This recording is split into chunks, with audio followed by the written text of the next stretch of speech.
Assalamualaikum warahmatullahi taala wabarakatuh. Perkenalkan, nama saya Abdul Jalil. Saya dari Prodi Ekonomi Syariah 1A. Baik, kali ini saya sedikit akan menjelaskan tentang beberapa peta konsep, yang mana tema peta konsep ini dengan tema manajemen lembaga keuangan syariah.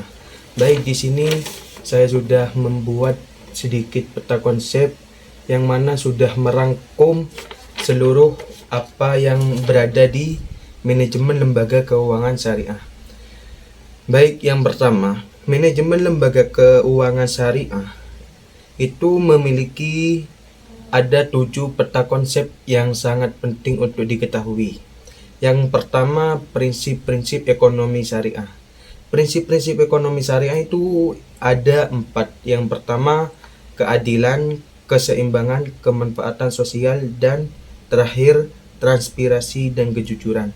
Jadi prinsip-prinsip ini harus berada di salah satu manajemen lembaga keuangan syariah, dan yang paling penting adalah kejujuran. Yang kedua, lembaga keuangan yang beroperasi dengan prinsip-prinsip syariah seperti larangan riba dan transaksi yang tidak pasti. Yang kedua ini menjelaskan tentang di dalam manajemen lembaga keuangan syariah itu tidak diperbolehkan untuk adanya riba maupun akad yang barangnya masih tidak pasti, atau bisa disebut dengan goib, barang yang goib, yang mana barang tersebut masih samar. Yang ketiga, pengembangan ekonomi syariah lembaga harus terus mengembang produk dan layanan yang sesuai dengan prinsip-prinsip syariah.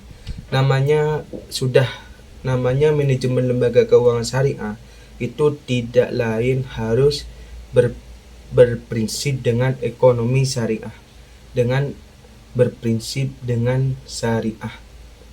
Yang ketiga, manajemen lembaga ekonomi syariah itu ada 4 manajemen. Yang pertama, manajemen risiko, yang kedua manajemen keuangan, dan yang ketiga manajemen investasi, dan yang terakhir manajemen operasional.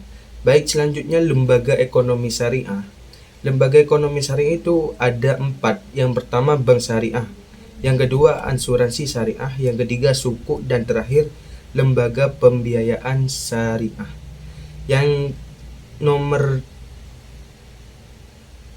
6 ialah prinsip operasional. Prinsip operasional di sini ini ada 4. Jadi operasinya bank syariah itu ada 4. Yang pertama, bagi hasil, sistem bagi hasil. Yang kedua, jual beli secara hukum syariah. Yang ketiga, sewa menyewa, dan yang terakhir pembiayaan syariah. Dan yang terakhir, tantangan dalam manajemen keuangan syariah, kepatuhan terhadap syariah, persaingan dengan lembaga konvensional, persepsi masyarakat. Jadi tantangan dalam manajemen keuangan syariah itu ada beberapa, salah satunya persaingan dengan lembaga konvensional, dikarenakan lembaga ekonomi syariah sangat bersaing ketat dengan lembaga ekonomi konvensional.